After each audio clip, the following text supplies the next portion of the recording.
My fiancé and I had been looking forward to this trip for months. A 3-day getaway to Gatlinburg. Just the two of us, the mountains, and the quiet serenity of nature.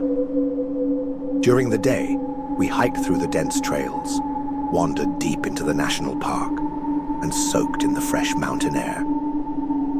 But at night, something felt different. It wasn't fear, not exactly. More like a presence, something that lingered just beyond the trees watching. It was subtle at first, an unease neither of us could quite put our fingers on. We ignored it. Maybe it was just the stillness of the mountains, or the way the wind howled through the valleys. After all, we weren't used to this.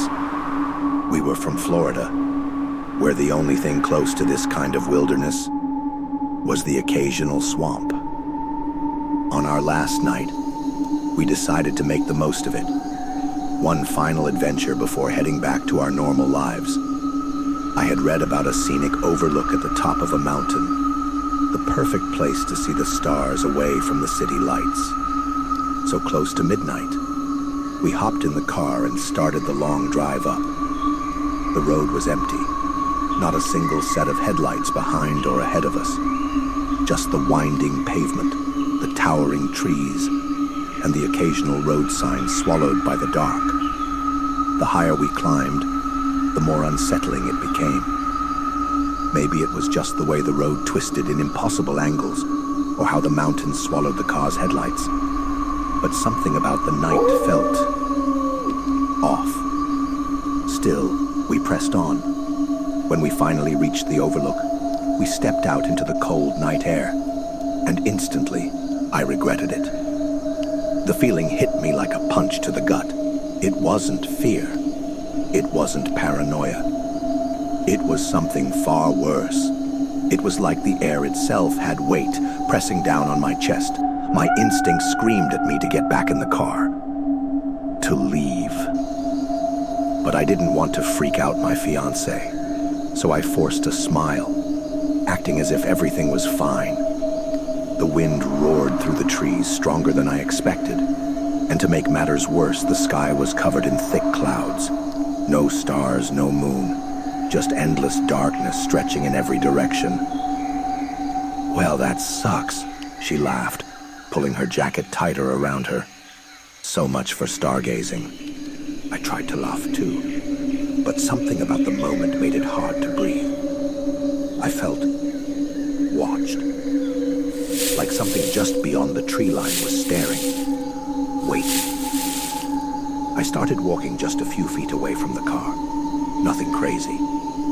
The moment I stepped away, the feeling worsened. It was like I had walked through an invisible wall. Suddenly I felt completely alone. The sounds of the wind, the trees, even my fiancé behind me, they all seemed distant, muted.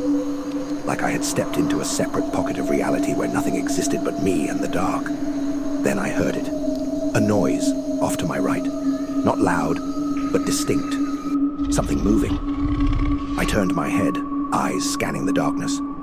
At first, I saw nothing. But then, movement. Something stood there. Roughly human-sized, maybe taller. It was too far to make out any details, but I could feel it looking at me. And then, it shrank. It didn't crouch. It didn't bend. It just collapsed in on itself. 1 second it was tall. The next it was the size of a coyote, moving in an unnatural way. Like something trying to imitate an animal, but not quite getting it right. And then it leapt. Effortlessly, it hopped the guardrail, vanishing into the trees below. I didn't think. I didn't hesitate. I turned and walked, forcing myself not to run, not to scream, not to give it the satisfaction of knowing how badly it had just terrified me. My fiancée must have noticed something was wrong the moment I reached the car. She asked me if I was okay, but I couldn't even answer. My face said it all. We jumped in, locked the doors, and I threw the car into drive. As we sped down the mountain, my eyes kept flicking to the rearview mirror, half expecting to see something standing in the road behind us. But there was nothing. just darkness swallowing the road. I don't know what I saw that night. I don't want to know. All I do know is this. Something was there with us. Something that wasn't supposed to be. And it saw me first.